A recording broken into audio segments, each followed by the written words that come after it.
ဟုတ်ကဲ့မင်းညာကျွန်တော် network session အကြောင်းတင်လိုက်ပါတယ်ဒါ network session ဒုတိယပိုင်းမှာမင်းကျွန်တော်စပြောလိုက်တဲ့ transceiver ကနေပြန်စပါမယ်ဒီ transceiver ကနေကျွန်တော်တို့က THPPF ဆိုတဲ့နေရာကိုဒီလမ်းကြောင်းလေးနဲ့သွားပါတယ်ဒါအပြင် T813 မှာ network သွားတဲ့လမ်းကြောင်းမှာ THPPF ကနေတစ်ဆင့်ကျွန်တော်တို့ဘယ်ကိုသွားလဲဆိုတော့ဒီ PA ထဲကိုသွားပါတယ်သွားတဲ့လမ်းကြောင်းကဒီလမ်းကြောင်းမှာကျွန်တော်ဒီ PA ရဲ့ပင်နံပါတ်ဒါ1ပါဒါ2ပါ1 2 3 4 5 6 8 9 10အဲ့ဒီလိုရှိရပါတယ်ရှိတဲ့ပုံစံပါစောက်ပုံမှာဘာမှလို့ပြောရင်အင်္ဂလိပ်လိုပြောရင်ယူပုံစံမှာဒါကြောင့် IC တွေကိုယူတဲ့သင်္ကေတပြပါတယ်ကျွန်တော်ပြန်ပြောပြပါမယ် transceiver ဒီကောင်က RTR နံပါတ်နဲ့လာပါတယ်ဒီကောင်ဒီ data တွေကိုလွှင့်ဖို့လက်ခံဖို့အတွက်အသုံးပြုတဲ့ကောင်မှာကျွန်တော်တို့ network ပိုင်းလွှင့်ထုတ်တာတွေလက်ခံတာတွေတောင်းသုံးတဲ့ကောင် transceiver ပါtransceiver ကနေဒီလမ်းကြောင်းလေးတိုင်းထွက်လာပါတယ်ကျွန်တော်တို့ THPPF ဆိုတဲ့ဒီ bypass filter လေးကိုဖြတ်သွားပါတယ်ပြီးရင်ကျွန်တော်ဆက်သွားပါတယ် PA ရဲ့ pin number 2ကိုဝင်ပါတယ် PA ရဲ့ pin number 9ကနေပြန်ထွက်ပါတယ် PA ရဲ့ pin number 9ကနေထွက်ပြီးတော့ဒီလို capacitor လေးတွေ coin လေးတွေခံပြီးကျွန်တော်တို့ဘယ်ထဲဝင်သွားလဲဆိုရင်ဒီ9ငုတ်က duplexer ပါ duplexer ထဲကိုဝင်သွားပါတယ် duplexer ထဲကိုဒါအဝင်လမ်းကြောင်းမှာပြီးရင်သူကဒီကနေပြန်ပြီးတော့ထွက်ပါတယ်ထွက်ပြီးတော့သူဘယ်ထဲကိုသွားလဲဆိုရင်ကျွန်တော်တို့ antenna switch ထဲကိုဝင်ပါတယ်ဒီ IC ထဲကိုဝင်ပါတယ် antenna switch ကနေပြန်ထွက်လာတဲ့လမ်းကြောင်းဒီကနေထွက်ပြီးတော့ဒီဘက်ချမ်းမှာ antenna တစ်ခုပဲရှိတော့ပါတယ် antenna ကြီးငုတ်တွေကိုသွားတယ်လေထဲကိုလွှင့်ပါတယ်အဲ့ဒါအထွက်လမ်းကြောင်းပါ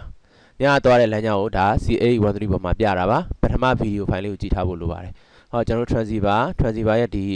ပင်နံပါတ် point ပြထားတဲ့ငုတ်3ငုတ်မြောက်လမ်းကြောင်းလေးကနေတစ်ဆင့်ဒီလိုသွားတယ်ဒါ network အထွက်လမ်းကြောင်းပါဟာဒီ THPPF ကငုတ်9ငုတ်ရှိပါတယ်အောက်ကိုဖြုတ်ကြည့်လိုက်ရင် ground 3ငုတ်နဲ့ကျွန်တော်တို့အဝင်1ငုတ်အထွက်1ငုတ်ပါဒါအထွက်လမ်းကြောင်းပါဒါသူ့ရဲ့အဝင်လမ်းကြောင်းပါအဲ့တော့ဒီ THPPF ကိုချမ်းပါကြောခြင်းကျွန်တော်တို့ဒီဘက် point လေးနဲ့ဒီထိပ်က point လေးကိုလှမ်းပြီးကျိုးဆက်လိုက်ရပါတယ်ဒီနှစ်ခုကိုကျိုးလှမ်းဆက်လိုက်ရပါတယ်ခဲငုတ်အဲ့ဒါပြီးသွားရင်ကျွန်တော်ဒီ PA ရဲ့ဒါအဝင်ပင်နံပါတ်2ကအဝင်ပင်နံပါတ်9ကအထွက်ပါ network လမ်းကြောင်းကဒီကနေဆက်ထွက်ပါတယ်ထွက်ပြီးတော့ duplexer ကိုသွားပါတယ် duplexer တွေကိုဒီကဝင်တယ်ဒီကနေသွားပြီးတော့မှကျွန်တော်တို့ duplexer ကနေအထွက်ပါပြီးတော့ဘယ်ထဲသွားလဲ antenna switch ထဲဝင်ပါတယ် antenna switch ထဲကိုဒီလမ်းကြောင်းကဝင်တယ် antenna switch ကပြန်ထွက်လာတာဒီကနေထွက်လာပြီးကျွန်တော်တို့ဒီမှာ antenna ကနေတစ်ဆင့်ကျင်းကုတ်တွေကနေတစ်ဆင့်လေထဲကိုလွှင့်ပါတယ်အဲ့ဒါအထွက်လမ်းကြောင်းပါဒါဆိုကျွန်တော်အဝင်လမ်းကြောင်းထပ်ပြပါမယ်အဝင်လမ်းကြောင်းက antenna point တွေကနေပြန်ဝင်လာပါတယ်ဒီလိုဝင်လာတာပါ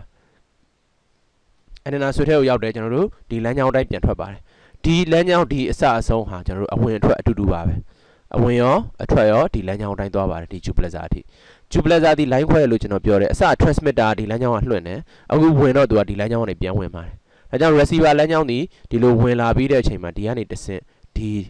T section လေးကိုခံပြီးတော့ကျွန်တော်တို့ဒီ transceiver ထဲကိုပြန်ဝင်ပါတယ်အဲ့တော့အသွားလမ်းကြောင်းပြန်ပြမယ်အပြန်လမ်းကြောင်းပြန်ပြပါမယ်အသွားလမ်းကြောင်းဒီငုတ်ကနေထွက်တယ်ဒီတိုင်းလေးသွားတယ်လိုက်ကြည့်ကြပါဒီလိုလေးသွားတယ် PA ရဲ့ပင်နံပါတ်2ကိုဝင်တယ်9ကနေထွက်တယ်ဒါ network session လို့လုပ်ပုံမှာ duplexer ထဲကိုဝင်တယ် duplexer ပြန်ထွက်တယ်ကျွန်တော်တို့ antenna switch ထဲကိုဝင်တယ် antenna switch ကနေပြန်ထွက်တယ်လေတဲ့ antenna နဲ့လွှင့်ပါတယ်ပြန်ဝင်လာတဲ့လမ်းကြောင်းက antenna ကနေပြန်ဝင်ပါတယ်ဒီ antenna switch ကိုရောက်တယ်ကျွန်တော်တို့ duplexer အထိအတူတူပဲဒီလမ်းကြောင်းကပြီးရင်ဒီကိုသွားတယ်ဒါအဝင်လမ်းကြောင်းပါအဝင်လမ်းကြောင်းတီးတန့်ဆိုရင်ဒါလေးပဲရှိပါတယ်အထွက်လမ်းကြောင်းတီးတန့်ဆိုလို့ရှိရင်ကျွန်တော်ဒီကနေဒီအထွက်လမ်းကြောင်းတီးတန့်ပါကျွန်တော်အဝင်အထွက်နှစ်ခုစုံတာဒီလမ်းကြောင်းပါဒီလမ်းကြောင်းအတိုင်းဒီကျွန်တော်တို့ဒါအဝင်ရောအထွက်ကောဒီလမ်းကြောင်းမှာရှိပါတယ်အထွက်လမ်းကြောင်းကိုပြန်ပြောမယ်အထွက်လမ်းကြောင်းကိုကျွန်တော်တို့က TH လို့ခေါ်ပါတယ်ဒါကြောင့် schematic တွေထဲမှာဖတ်ရင် TH ဆိုတာအထွက်လမ်းကြောင်းပါဒါအထွက်လမ်းကြောင်း TH ပါအဝင်လမ်းကြောင်းကို RH လို့ပြပါတယ်ဒါကြောင့်ဒီလမ်းကြောင်းလေးဒီ RH ပါဒီနဲ့ဒီကြားလေးဒီ RH ပါ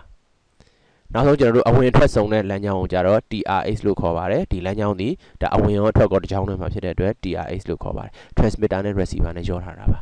ဒါဆိုရင် CDMA network ရဲ့အထွက်လမ်းကြောင်းအဝင်လမ်းကြောင်းအကုန်နားလည်နေလောက်ပါပြီ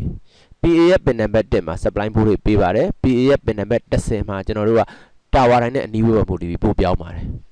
ကျန်တဲ့ pin တွေသိအရေးမကြီးပေမဲ့ pin number 5မှာကျွန်တော်တို့ enable သို့မဟုတ် control board တွေလေးပေးရပါတယ်